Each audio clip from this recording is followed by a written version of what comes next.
नमस्कार welcome to SR Odia kitchen मो channel को आपण अनेक अनेक स्वागत। आज मु अमृत भंडार मसला दियार भजा बनई तो एटा गोटे न्यू रेसिपी। तो चलो स्टार्ट करबा आज रेसिपी। तो गैस ऑन करबा। गैस ऑन कर सारा पर कढ़ई बसेबा, पानी दबा, पानीटा गरम करने। तो दुईटा मीडियम साइज अमृत भंडा को तार चोपा छड़े एमती मीडियम पीसेस रे काटिबे। तो सेम आलू भी तो 4-5टा आलू मीडियम साइज आलू को ताको भी चोपा छड़े एमती एमती पीसेस रे काटिबे। गोटे आलू को 4 फाड़ करिकिना काटिबे। अमृतभंडा भी सेम। अमृतभंडाटा जेहेतु टिके टाण थाए अमृतभंडाटा कौन करवा आम पकईकी किसी समय सिझेबा। तो अमृतभंडा आलू को पकई सारापर टिके लुण पकईची, कारण लुण पकईले अमृतभंडा आलूर भीतर को लुण जीव, भजारे आउ अलड़ा लगे। तो लुण पकई देकी किसी समय चलेकी कभर करदे। तो बर्तमान कभर कर सारापर देखा चेक करवा अमृतभंडा आलूटा सिझी कि ना। तो देखो मु चेक कर नेली अमृतभंडाटा मोर कटि जाऊँगी, आलूटा भी मोर कटि जाऊँगी। तो अमृतभंडा आलूटा मोर संपूर्ण भाव में सिझीगला। एवं आम गोटे प्लेट को बाहर करदे, से उषुम पानी को अलग रखीदे। तो सेम पैन रे तेल दे सारापर आवश्यकता अनुसार तेल दे सारापर एवं कौन कर जो मसलाटा प्रस्तुत करवा। तो मसलाटा प्रस्तुत कर मसलार मोर कौन अच्छी गोटे बड़ चामच जीरा, गोटे बड़ सुखिला लंका, 4-5टा रसुण, अदा ए यूज हुए भल लगे अदा।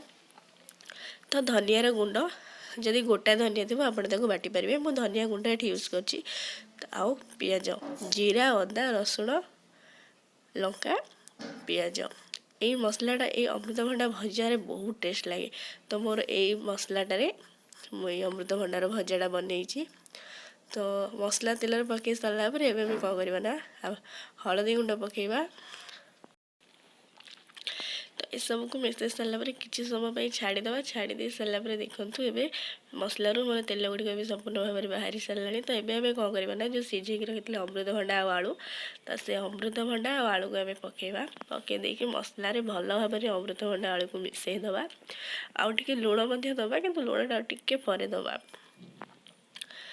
तो अमृतभंडार आलू मोर ए भल भाव में मिसी सारी। अमृतभंडा गुड़िक भी मोर परफेक्ट हिसाब से सिझी जाइए। तो ये आम अल्प समय आम भाजवा। तो जेहेतु आम यहाँ मसला दिए अमृतभंडा आलूर कषा बनाऊँगी। तो ये मुझे कौन कली ना मसला टिके सुखी आसला आउ टिके लुण देली। जेहेतु आउ टिके लुण देली माने सिझे अमृतभंडा आलू सिझेबार जो लुण देती ए मसला देला आउ टिके लुण देली।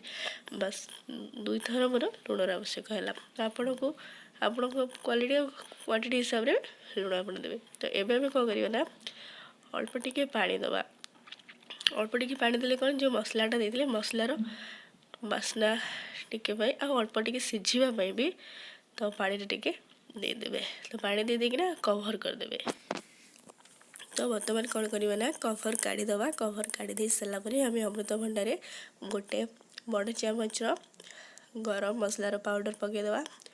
तो गरम मसलार पाउडर पकई सारापर भल भाव में मिसईदे। यहाँ देख माने बास्ना भी जिते भल थिला, टेस्ट भी बहुत बढ़िया थिला, देखा भी बहुत बढ़िया थिला। प्लीज आपड़ थे ट्राए करूँ। तो मोर प्रस्तुत होगा अमृतभंडा आलूर मसला दिया भजा बा अमृतभंडा आलूर कषा।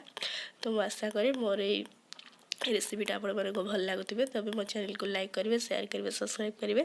मैं यार ऑल द टिप्स डिस्क्रिप्शन में लिखिदेवी। रही नमस्कार, थैंक यू।